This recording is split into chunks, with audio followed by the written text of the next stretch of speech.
Okay, so we're going to be making Tigernut drink, and these are the ingredients for the drink. So the first one here is the Tigernut itself. So I'm using the dried Tigernut, and I'm using 1 derica of this Tigernut. That's quantity. You can see there's 1 derica, and then I'm going to be needing banana because I want the flavor of banana, and I want this drink to be a little thick, and it also serves as a sweetener too.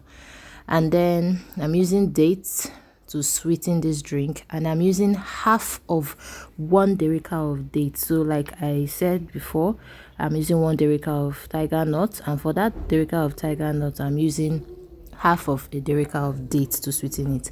And then the next thing I'm using is coconut, and the coconut I'm using is a mature one with 3 dark eyes. That's how you know the coconut is mature. And then ginger, 2 gingers, 2, just like you're seeing in the video now. So the next thing I'll do is to pick this Tigernut, because there's usually lots of stones, and you know it's brown, so the stones also are brown, so you need to carefully pick it. So I'm just going to pick mine now, and I'll show you the dirt that came out of it. So when you're making yours, make sure you pick it carefully, otherwise you would have sand and stones in your drink, and you don't want that.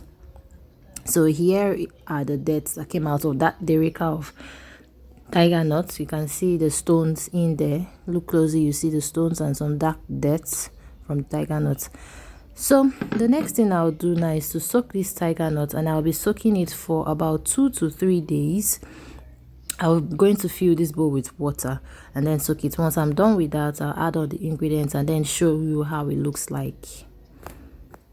So this is how it looks like. All the ingredients have been added: the banana, the coconut, the ginger, the dates, and the Tigernut gets bigger after soaking. So I'm just going to show you now how it looks like. Before soaking, you know, it was smaller, but look at it now. Look at how big it is after soaking. So I'll get grinding and then show you the mixture. So after grinding, this is what we have. And to prevent this drink from fermenting, you need to add ice. Just, you can see there's ice in this drink. And then I'm going to use a chiffon cloth to sieve out, and in the pot there's ice and cold water for sieving. So I'm going to scoop the mixture into the chiffon cloth, and I'm just going to squeeze that chiffon cloth in a motion as if I'm washing, to get the milk out of this mixture. Now some people would sieve this with what's it called, with this other chiffon cloth for pap.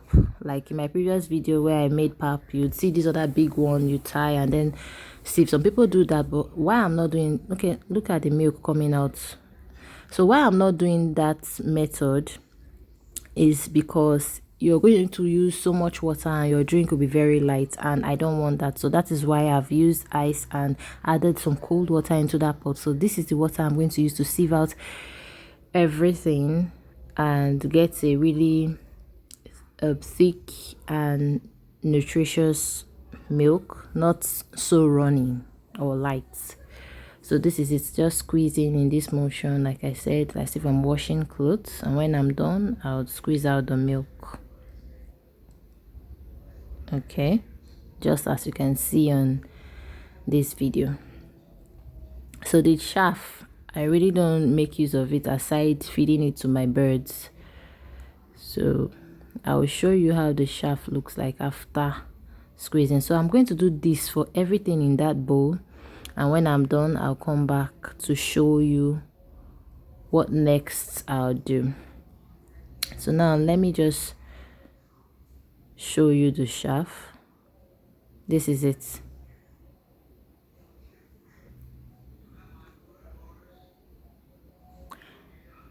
So this is how the chaff looks like. So now I've sieved out everything. This is the quantity of milk that came out from all the ingredients I used, and look at how it is. You can see it's not so light.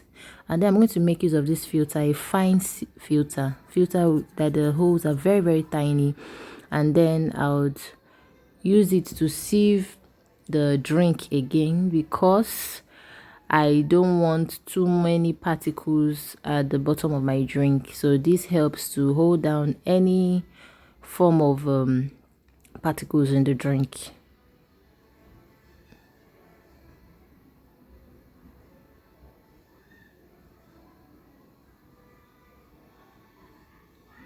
So when I mean particles, they are just sediments of the ingredients I've grounded. So once that is done, I'm going to bottle it,